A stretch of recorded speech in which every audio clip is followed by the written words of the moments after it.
The lights in the main hall of Nexus 7 trading station flickered as the emergency signal cut through every conversation. Captain Rex Hawkins was drinking his third cup of coffee when the harsh alarm made everyone freeze. The tall spider-like arachnid diplomat called Keth dropped his datapad while the small furry Felinian engineer named Nick scurried under the nearest table. Priority distress signal detected, the station's computer announced in multiple languages. Research vessel Seeker's Dream requesting immediate assistance. Location, Crimson Nebula, Sector 77 Alpha. Rex set down his coffee cup and looked at his pilot Vera Stone, who was sitting across from him. She was young but sharp, and her eyes were already calculating distances and fuel requirements. The Crimson Nebula was notorious throughout this part of space. Ships that entered it rarely came back out. 200 passengers aboard, the announcement continued. Multiple species represented, including diplomatic personnel. Immediate rescue required. The station commander, a tall blue-skinned aquarium named Flux, appeared on the main screen. His gills fluttered nervously as he spoke to the gathered crowd of traders and travelers. The Crimson Nebula presents extreme hazards to all known vessel types. Radiation levels exceed safe limits for most species by factor of 50. Gravitational anomalies would tear apart standard hull designs. Council emergency session will convene to discuss options. Rex watched as the various alien species began talking among themselves. The crystalline beings formed their typical geometric discussion patterns, while the gaseous entities merged into thinking clouds. Everyone seemed to be calculating the same thing: how to avoid getting involved in a suicide mission. "Captain," Vera whispered, "our hull modifications could handle those gravitational shears. The radiation shielding we installed for the asteroid mining runs would give us maybe 6 hours in there. 6 hours to find a ship in a nebula the size of a small solar system," Rex replied, but he was already thinking about it. The Iron Will wasn't the prettiest ship in the dock, but she was tough. More importantly, she was human-built, which meant she was designed assuming everything would go wrong. Ambassador Keth approached their table with careful steps. His 8 legs moved in perfect coordination, but Rex could see the nervousness in his multiple eyes. "Captain Hawkins, surely you are not considering entering that death trap. The mathematics are clear. No vessel can survive those conditions for the time required to conduct a search." "The math assumes we're looking for one ship," Rex said, standing up. "But distress signals don't usually last this long in nebulas. Either their power is holding up better than expected, or there's something else going on." The council session lasted 3 hours. Rex and Vera sat in the observers section, watching 12 different species debate the value of 200 lives versus the certainty of losing any rescue ship. The Ursine representative growled about acceptable losses. The avian delegate chirped about calculated risks. The reptilian council members spoke of logical probabilities. Finally, the Aquarian commander returned to the podium. "After careful deliberation, the Council has determined that a rescue mission to the Crimson Nebula would result in additional casualties with minimal chance of success. The Seeker's Dream and her passengers are classified as acceptable losses. May their sacrifice serve as a warning to others." Rex stood up before the gavel could fall. "I volunteer." The hall went completely silent. Even the normally chattering insectoid traders stopped their clicking. Commander Flux's gills stopped moving entirely. "Captain Hawkins," the commander said slowly, "I believe you misunderstood the briefing. The radiation levels alone would kill your crew within hours. The gravitational anomalies would crush your vessel. This is not a rescue mission. This is suicide." "Maybe for your ships," Rex replied, walking toward the podium, "but we're human. We come from a world where the weather tries to kill us daily, where the animals hunt us for sport, where the very air can poison us if we're not careful. We build our ships expecting them to break. We train our crews expecting to die. That's just Tuesday for us." Vera joined him at the front of the hall. "Our ship has triple redundancy on all critical systems. Independent life support for each section. Radiation shielding designed for solar flare exposure. Manual override capabilities for every automated system. And if those fail?" asked the crystalline representative. Then we fix them while they're failing, Rex said. It's what we do. The small Felinian engineer Nix peeked out from under his table. But Captain, the gravitational shears will tear your hull apart. The radiation will cook your organs. The electromagnetic interference will blind all your sensors. Nix, Rex said. With a slight smile, you've never seen humans work under pressure. We don't just survive impossible situations. We get creative with them. 20 minutes later, the Iron Will was powering up for departure. The alien observers gathered at the station's main viewing port to watch the humans prepare for what they all believed was certain death. Rex ran through the pre-flight checklist with mechanical precision while Vera calculated entry vectors into the nebula. Radiation suits? Vera asked. Checked and double-checked. Dr. Webb has the medical bay prepped for radiation exposure treatment. Rex replied, emergency supplies? Enough for 2 weeks? Luna has backup power cells charged and ready. Contingency plans? 17 different scenarios covered, plus the usual expect everything to go wrong protocols. As the Iron Will undocked from Nexus 7, Rex opened a channel to the station. Commander Flux, we're beginning our approach to the Crimson Nebula. Estimated time to entry, 47 minutes. Captain, Flux's voice crackled over the comm. I am required to inform you that no rescue ship will be sent for your vessel. You understand you are on your own. Understood, Commander. We always are. The Iron Will's engines flared as they accelerated toward the swirling red death trap ahead. Vera's hands moved over the controls with practiced ease, making constant micro-adjustments as they approached the nebula's edge. The radiation readings climbed steadily, but stayed within acceptable human limits. Entering outer boundary, Vera announced. Gravitational variance detected, compensating. The ship shuddered as they hit the first gravitational wave, but the reinforced hull held. Rex monitored the sensor displays, watching for any sign of the Seeker's dream or her passengers. What he saw instead made his blood run cold. Vera, you seeing this? Multiple contacts, she confirmed, her voice tight with concentration. Rex, there's not just one ship in here. I'm reading dozens of distress beacons. Some of these signals are weeks old. Rex stared at the display screen showing at least 30 different vessels scattered throughout the nebula. Ships from multiple species, all trapped in the same deadly maze of radiation and gravitational anomalies. The Seeker's dream was just the latest victim. Change of plans, Rex said, opening the ship-wide comm. All hands, this is the captain. We're not just rescuing one ship. We're looking at the biggest mass casualty event in this sector's history. Everyone buckle up, we're going to be in here for a while. As the Iron Will pushed deeper into the Crimson Nebula, the radiation alarms began their steady warning chime. Behind them, Nexus 7 grew smaller and smaller until it disappeared entirely into the starfield. Ahead lay a graveyard of ships and the impossible task of saving everyone inside. The Deathworlders were just getting started. The radiation detector clicked steadily as Dr. Marcus Webb moved through the Iron Will's corridors, checking on each crew member.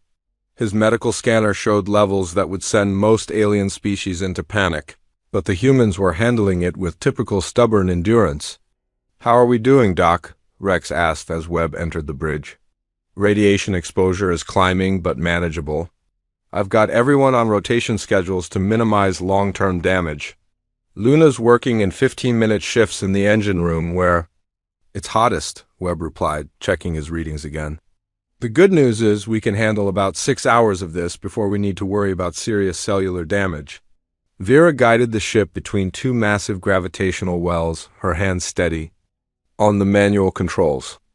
Autopilot was useless here where space itself twisted in impossible directions. First target coming up. The diplomatic vessel, registry shows its crystalline federation. Through the swirling red mists of the nebula, a sleek silver ship came into view. The vessel was beautiful in the way crystalline ships always were, like a living jewel floating in space. But now it drifted helplessly, its elegant curves marred by scorch marks from radiation exposure. No response to hails, Vera reported. Their communication array looks damaged. Rex studied the ship through the viewport. Their people go into Stasis when exposed to high radiation. Probably shut down everything non-essential to survive. Luna, can we dock with them? Tech specialist Luna Cross's voice came over the comm from the engine room. Their docking port is standard design, but I'm reading massive power fluctuations in their systems. One wrong move and their life support could fail completely. Then we don't make wrong moves, Rex said. Vera, take us in nice and easy. The docking procedure took 20 minutes of careful maneuvering. Every few seconds, gravitational waves would try to push the ships apart or slam them together. Vera compensated with the kind of reflexes that came from growing up on a world where everything moved fast and hit hard. When the airlocks finally connected, Rex led the boarding party onto the crystalline ship. The air shimmered with residual radiation, and their detectors screamed warnings that would have terrified any other species. Dr. Webb simply adjusted his medical kit and followed. Along, they found Commander Thale in the ship's central chamber, his crystalline body dim and nearly transparent. Around him, 43 other crystalline beings lay in emergency stasis, their normally brilliant forms reduced to barely visible outlines. Commander, Rex said, kneeling beside the alien leader, can you hear me? Thale's eyes flickered, showing the faintest hint of blue light. When he spoke, his voice was like wind chimes in a gentle breeze. Human, you came. Impossible. The radiation. How do you survive? We're tougher than we look, Rex replied. How many survivors do you have? All present? Stasis pods? The power failing. Perhaps 1 hour remaining before life support collapse. Thale's form grew even dimmer. You must leave. Cannot save us all? Too dangerous for your people? Dr. Webb was already scanning the crystalline beings with his medical equipment. Their biology is completely different from ours, but I can adapt our life support systems. Luna, I need you to rig connections between our environmental controls and their stasis systems. Already on it, Doc, Luna's voice crackled through the comm. But it's going to drain our power fast. We'll need to transfer them to our ship within 30 minutes, or we'll all be stuck here. Rex looked around the chamber at the 44 crystalline beings. His ship could handle the extra passengers, but barely. They would be packed in like cargo, with no room for error. Commander Thale, we're taking your people aboard our vessel. It's going to be uncomfortable. Thale's crystalline features managed. Something like surprise? You would risk your ship for beings you do not know, your species, very strange. Not strange, Rex said, helping Luna connect transfer cables to the stasis pods. Just human. The transfer operation took every bit of skill the human crew possessed. Dr. Webb worked frantically to modify their life support systems for crystalline physiology while Luna rerouted power from non-essential systems. Vera kept the ship steady. Despite gravitational waves that would have scattered the atoms of a lesser vessel, one by one, the crystalline beings were moved to the Iron Will's cargo bay. Their stasis pods connected to human-built life support systems that had never been designed for their species. It shouldn't have worked. According to every engineering manual in known space, the biological requirements were too different, but humans had never been good at accepting what shouldn't work. Last pod secured, Luna announced. Power levels holding steady. We've got life. Support for everyone, but we're running hot on the radiation shielding. Commander Thale had remained conscious throughout the transfer, watching the humans work with increasing amazement.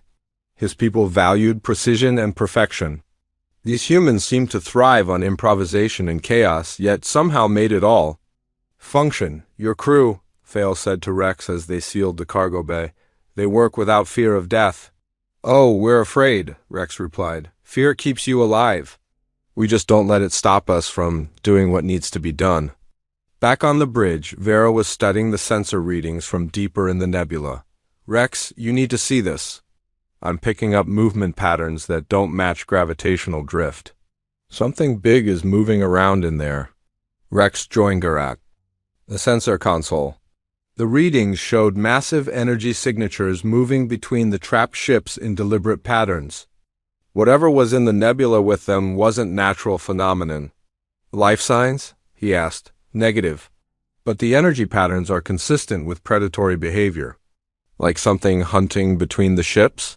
Dr. Webb looked up from his medical station, where he was monitoring the crystalline passengers. Predatory behavior in an energy field this size? What could possibly hunt in conditions like this?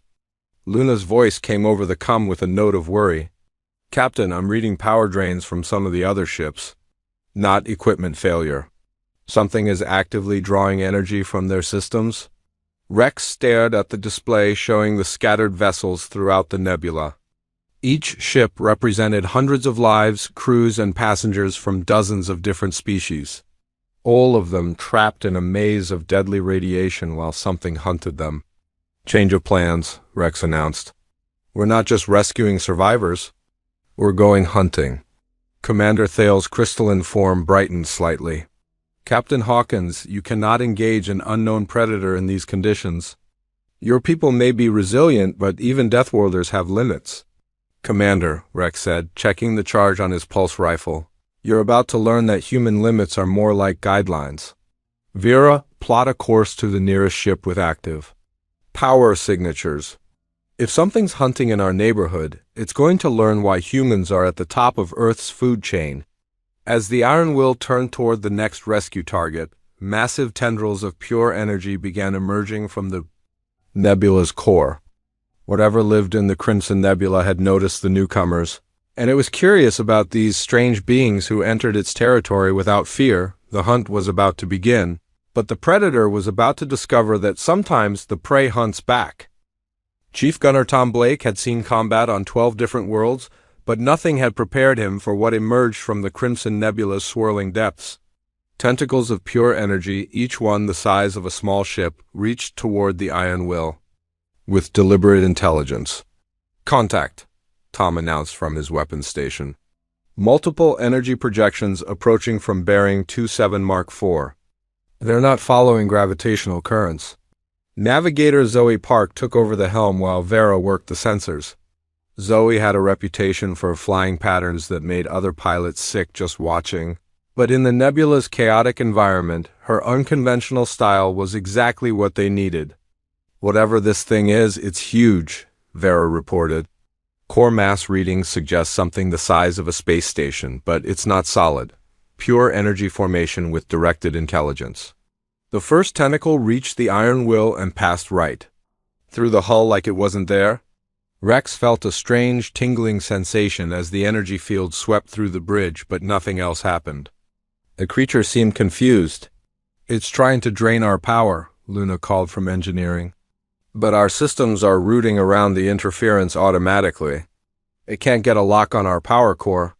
Tom watched his targeting displays as more tentacles emerged from the nebula's core. The creature was testing them, learning how their ship worked. Captain, this thing hunts by draining ships' power systems. Probably been feeding on the trapped vessels for weeks. Elder Vex, an ancient, gaseous being they had rescued from the second ship, floated near the bridge viewport in his containment field. His voice was like wind through old leaves when he spoke. In my 800 years, I have witnessed the rise and fall of 17 civilizations. Never have I seen a predator of this scope. What makes it so dangerous? Rex asked, watching.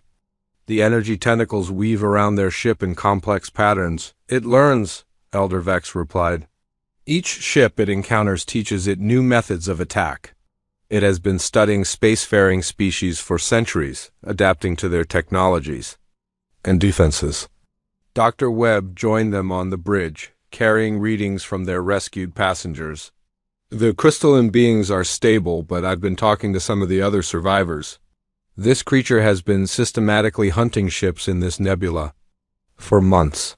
It traps them with gravitational manipulation, then feeds on their power until they die. Except it can't feed on us, Zoe said, spinning the ship in a corkscrew pattern that made the energy tentacles miss their target entirely. Our power systems have too much redundancy. Every time it drains one circuit, 3 others take over.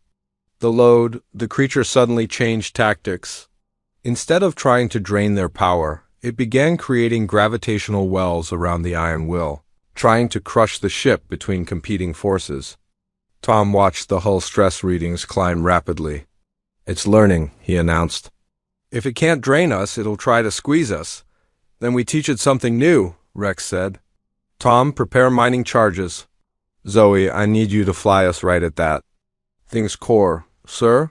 Zoe's hands paused over the controls. You want me to ram an energy being the size of a space station? Not ram it, surprise it. This thing has been hunting ships that run away or hide. It's never faced prey that fights back. Tom loaded the mining charges into the forward tubes. These were explosive devices designed to crack asteroids, not fight energy beings, but humans had always been creative with their tools. Charges armed and ready, Captain.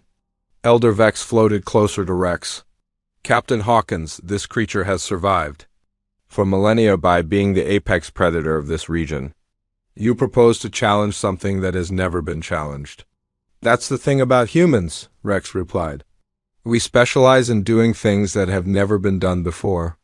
Zoe, engage the engines and aim the iron will directly at the creature's core. The energy being seemed startled by this aggressive behavior, its tentacles recoiling in confusion. Ships were supposed to flee from it, not attack it. Firing charges, Tom announced. The mining explosives detonated in sequence, creating a chain reaction of disruptions in the creature's energy field. The being convulsed, its tentacles thrashing wildly as its carefully maintained energy matrix was thrown into chaos. Direct hit, Vera reported. The creature's energy pattern is destabilizing, but the victory was temporary. The energy being began adapting to their tactics, learning to anticipate the explosive patterns.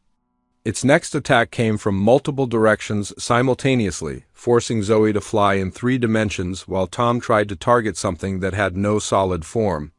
It's getting smarter, Tom said, watching his weapons tracking system struggle to lock onto the shifting energy patterns. Each attack teaches it more about our capabilities. Navigator Zoe Park pushed the iron will through a series of maneuvers that would have been impossible in normal space. She used the nebula's gravitational anomalies like stepping stones, bouncing the ship between different fields while the creature tried to follow their movement. The thing about energy beings, she said, her hands dancing over the controls, is they think in straight lines, but humans think in chaos. Dr. Webb was monitoring the stress levels of their rescued passengers. The gaseous beings can handle this kind of acceleration, but the crystalline people are starting to show strain. We need to end this soon. The breakthrough came when Luna noticed something in the engineering readings. Captain, every time we disrupt its energy field, the creature has to spend time rebuilding its matrix. It's not regenerating, it's rebuilding from stored energy. Meaning? Rex asked, meaning it has limits. If we can disrupt it faster than it can rebuild, we can drain its power reserves. Tom grinned as he loaded another set of charges.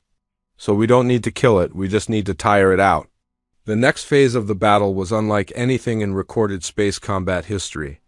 The iron will darted between the creature's tentacles, while Tom fired precisely timed explosions that disrupted its energy patterns. Each explosion forced the being to spend power rebuilding itself, gradually draining its reserves. Zoe's flying became increasingly erratic, using flight patterns that seemed random but were actually carefully calculated to keep the creature off balance. The energy being tried to adapt to their tactics, but human unpredictability was not something that could be learned and countered. Energy readings dropping, Vera announced. The creature is definitely weakening. But as the ancient predator weakened, something else was happening in the nebula around them. Luna's sensors detected new energy signatures awakening in response to the battle. Captain, she called from engineering, we've got a problem. The big one isn't alone. I'm reading dozens of smaller energy signatures coming online. It looks like we just woke up the whole family. Rex looked at the tactical display showing energy beings emerging from hibernation throughout the nebula. Each one was smaller than the adult they had been fighting, but there were so many of them. Juveniles, Elder Vex said quietly. We are. Not just in a hunting ground. We have entered a breeding territory. The adult energy being suddenly stopped attacking and began withdrawing toward the nebula's core, calling its offspring with complex energy pulses. Within minutes, the Iron Will was surrounded by dozens of young predators, each one eager to feed and learn from the strange ship that had challenged their parent. "This just got a lot more complicated," Rex said, watching the swarm of juvenile energy beings take formation around his ship. The real fight was about to begin. Lieutenant Maya Frost had served in 3 interplanetary conflicts, but coordinating a rescue operation while surrounded by energy predators was beyond anything in the tactical manuals. She stood at the Iron Will's main tactical station, watching. Dozens of juvenile energy beings swarm around the trapped ships like hungry sharks. "Status report," Rex ordered as the ship shuddered under another energy drain attempt. 37 separate vessels confirmed trapped in the nebula, Maya announced. Estimated total survivors, 843 beings from 17 different species. The juveniles are learning from each attack, adapting faster than the adult. Captain Grix, the bear-like ursine they had rescued from the 3rd ship, stood near the command station despite Dr. Webb's protests. The massive alien's arm was in a medical restraint, but he insisted on helping coordinate the rescue efforts. "My people are strong," Grix rumbled in his deep voice, "but we cannot survive in this radiation much longer. The smaller species have even less time." Scholar Wicks, a bird-like avian researcher they had pulled from a scientific vessel, chirped rapidly as she studied the predator behavior patterns. "Fascinating. The juveniles hunt in coordinated groups, but their coordination is based on energy resonance rather than communication. If we could disrupt their resonance frequency—" "How?" Maya asked, pulling up tactical projections on the main screen. "Electromagnetic interference.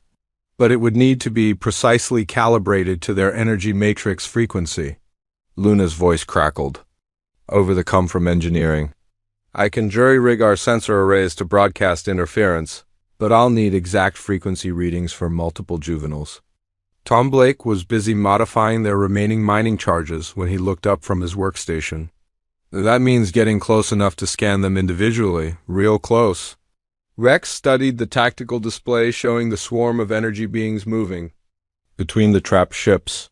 Each juvenile was roughly the size of a shuttle, fast and aggressive. Unlike their parent, they attacked in coordinated waves, learning from each encounter. "Maya, I need a rescue plan that gets us to every ship while collecting scan data on these things," Rex said. Maya's fingers flew over the tactical interface, running calculations that would have taken most species hours to complete. "We use their behavior against them. The juveniles are attracted to power signatures. If we create false targets, we can draw them away from the trapped ships long enough to evacuate survivors." "False targets?" Grix asked, his small eyes focused intently on Maya's tactical display.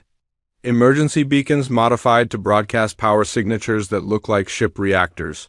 We scatter them throughout the nebula, then while the juveniles are investigating the decoys, we hit the real ships for evacuations."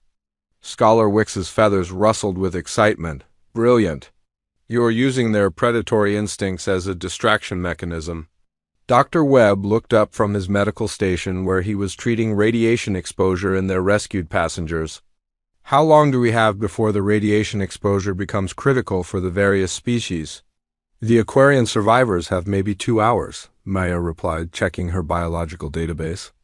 "The insectoid species can handle about 4 hours. The reptilian passengers are tougher, maybe 6 hours. And the humans?" Elder Vex asked from his containment field. "We can handle 12 hours of this exposure level," Dr. Webb replied matter-of-factly. "Longer if we rotate duties and use medical countermeasures." The rescue operation that followed was like a 3-dimensional chess game played at hypersonic speeds. Maya coordinated the deployment of false beacon targets while Zoe piloted rescue shuttles through the swarm of energy predators Tom provided, covering fire when the juveniles got too close, and Luna kept all systems running despite constant energy drain attempts. The first ship they reached was an Aquarian transport carrying 200 passengers. The blue-skinned aliens were barely conscious, their gill slits fluttering weakly in the contaminated atmosphere. Dr. Webb had prepared portable life support units, but transferring that many beings while under attack required perfect timing. Juveniles closing on our position, Tom announced. Multiple contacts from 3 directions. Zoe spun the rescue shuttle in a tight spiral, using the nebula's gravitational fields to accelerate past the approaching predators. Got them confused. They can't track spiral movement patterns. That's because spiral flight doesn't make sense to most species, Maya observed over the comm. Only predators and prey use spiral evasion. The juveniles don't know how to classify us. The Aquarian transfer took 18 minutes. Every survivor had to be carried to the shuttle in individual life support containers while Tom fired precision charges to keep the energy beings at bay. When the last Aquarian was aboard, Zoe launched the shuttle like a bullet toward the Iron Will. "Shuttle away," she announced. Next target, the insectoid colony ship. The colony ship presented a different challenge. 300 insectoid beings clustered in their communal chambers. Their chittering communication creating electromagnetic interference that attracted the juveniles like a beacon. Captain Grix insisted on joining the boarding party despite his injuries. Insectoid species respond to authority displays. They will not cooperate with beings they perceive as weak. The Ursine captain's presence made the evacuation possible. His massive frame and commanding voice convinced the panicked insectoids to follow evacuation protocols, but the transfer took 47 minutes with juveniles constantly probing their defenses. "Learning curve is accelerating," Scholar Wicks observed as they completed the 5th rescue. "The juveniles are beginning to anticipate our tactics. Each subsequent rescue is becoming more difficult." Maya had noticed the same pattern. "They're starting to ignore the false beacons. We need a new strategy." "What about noise?" Luna suggested over the comm. "Most energy beings are sensitive to electromagnetic chaos. We could create a feedback loop using our communication arrays." Feedback loop large enough to affect this many predators would probably fry every electronic system in the nebula, Tom pointed out, including ours, Rex added. "But maybe that's not a bad thing." Elder Vex floated closer to the command station. "You propose to blind all technology in the region, including your own ship systems." "For a few minutes," Rex confirmed. "Long enough to evacuate the remaining ships using purely manual operations. No electronics, no power signatures for the juveniles to track." Dr. Webb looked up from treating their latest group of survivors. "Manual operations in a radiation nebula with gravitational anomalies. Even for humans, that's pushing the limits of survival." Maya was already calculating the logistics. "We'd need to pre-position all rescue shuttles at target ships. When we trigger the feedback loop, every crew would have to complete their evacuation and return to the Iron Will using manual navigation only." "How long would the blackout last?" Zoe asked. "Maybe 10 minutes before the juveniles adapt and restore." "Their energy patterns," Scholar Wicks replied. "Possibly less." Rex looked around the bridge at his crew and their rescued passengers. Humans preparing for an operation that other species would consider impossible. Aliens watching the Deathworlders plan another miracle. 10 minutes to save 300 lives, he said. "We've had worse odds." As Maya finalized the rescue coordinates, long-range sensors detected a massive energy signature approaching from deep space. Something enormous was coming toward the nebula drawn by the disturbance in the local energy fields. The mother of all predators was coming home, and she was not happy about the intruders in her territory. Admiral Kate Steele's voice crackled through the long-range communication. A ray, just as the largest energy signature ever recorded, entered the Crimson Nebula. Her fleet of 12 human vessels had arrived at the nebula's edge, but even they stopped, short of entering the radiation zone. "Iron Will, this is Admiral Steele aboard the Defiance. We're reading massive energy disturbances in your location. What's your status?" Rex looked at the tactical display showing the approaching progenitor. It was the size of a small moon, an ancient energy being that made the adult they had fought earlier look like a child. Around the Iron Will, nearly 1,000 rescued survivors from 17 species crowded into every available space. "Admiral, we've got multiple rescue operations in progress and one very angry cosmic predator heading our way." Rex replied. We could use some backup, but I wouldn't recommend entering the nebula. Copy that, Captain. We'll maintain position and provide support from range. The collective voice, a merged consciousness formed by the gaseous survivors they had rescued, pulsed with harmonic frequencies that somehow conveyed deep emotion. The Ancient One approaches. It has slept for centuries in the deep void, awakening only when its territory is truly threatened. Scholar Wix's feathers were completely flat against her body, a sign of extreme fear in her species. In all recorded history, no being has survived direct contact with a progenitor energy entity. They are the apex predators of cosmic space. Well, Rex said, checking the charge on his pulse rifle, recorded history is about to get a new chapter. The progenitors. Arrival changed everything in the nebula. The juvenile energy beings immediately stopped their attacks and withdrew to defensive positions around their ancient parent. The massive creature's presence stabilized the gravitational anomalies but intensified the radiation to levels that would kill most species within minutes. Hull temperature rising, Luna reported from engineering. We're approaching the limits of our radiation shielding. Dr. Webb was moving between the survivor groups, administering medical treatments to beings whose biology was failing under the extreme conditions. Captain, most of our passengers can't survive much more of this exposure. The progenitor spoke without words, its communication arriving as pure thought that bypassed language entirely. Every conscious being in the nebula heard its voice simultaneously. What manner of creatures dare enter the domain of the eternal hunters? You are not prey. You are not predators. You are something unknown. Rex stepped forward on the bridge, knowing somehow that the ancient being was focused on him. We're human. We come from a world where survival is earned daily. We're here to rescue those who cannot rescue themselves. Rescue. The concept seemed to confuse the progenitor. You risk destruction for beings not of your species. Not of your genetic line. This behavior serves no evolutionary purpose. Captain Grix moved to stand beside Rex despite his injuries. Admiral, with respect, you do not understand humans. They do not calculate genetic advantage. They calculate what is right. Elder Vex added his ancient voice to the conversation. In 800 years, I have never witnessed such behavior. These beings entered certain death to save strangers. The progenitor's energy field pulsed as it considered this information. For millennia, I have tested the worthiness of spacefaring species. Most flee when faced with true danger. Some fight when cornered. None have ever willingly entered my domain to preserve the lives of others. Because most species are smart. Enough to avoid suicide missions, Maya observed quietly. But humans are too stubborn to accept impossible odds, Tom added. Checking his weapon systems, the progenitor moved closer to the iron will, its massive form creating interference patterns. In local spacetime? Show me, small hunters. Demonstrate this concept of rescue that drives you to challenge the eternal predators. What followed was the largest evacuation operation in galactic history.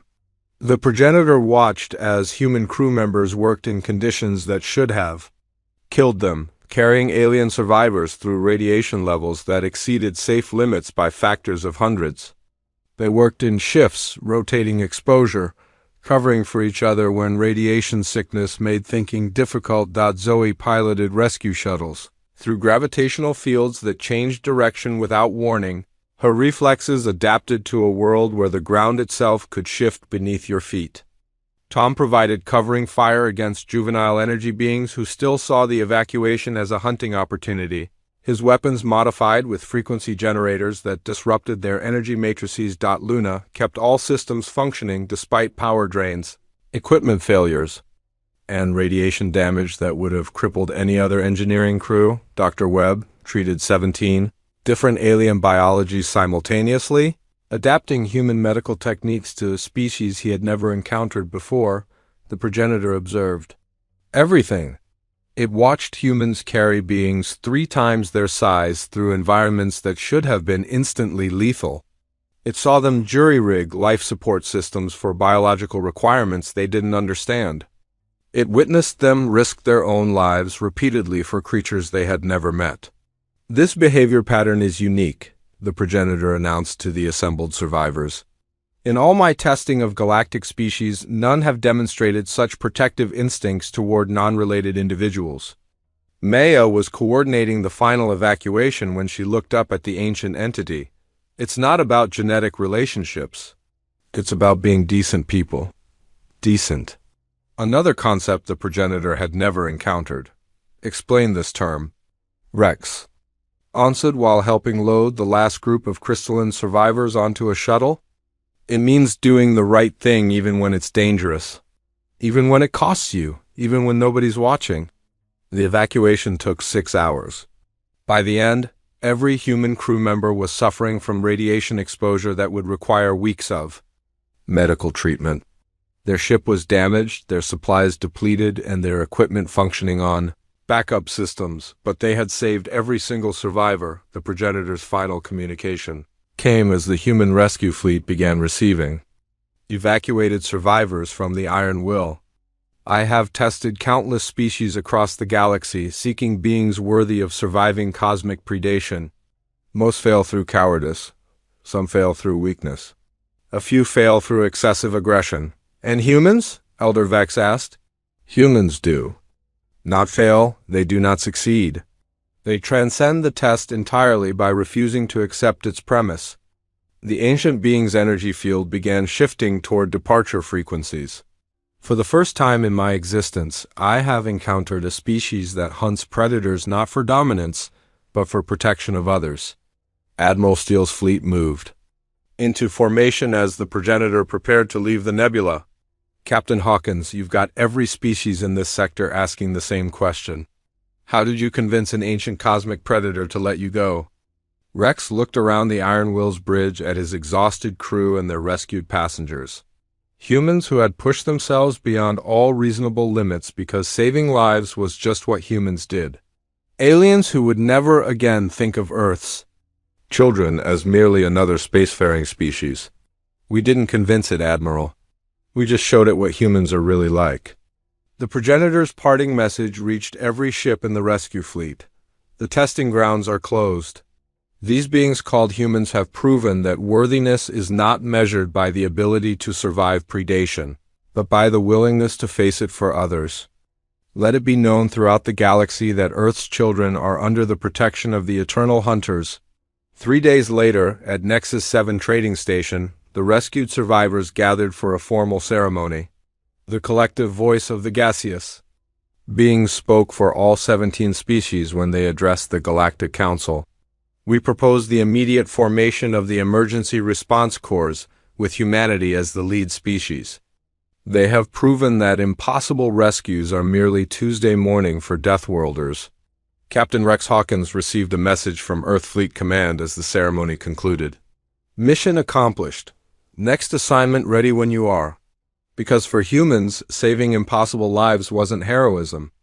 It was just another day at the office. As the Iron Will prepared for departure, alien children pressed against observation windows throughout Nexus 7 to catch a glimpse of the legendary Deathworlders. The beings who had entered certain death and emerged with every life. They went to save. The signal had been clear. SOS, save our souls, and the Deathworlders had reacted instantly.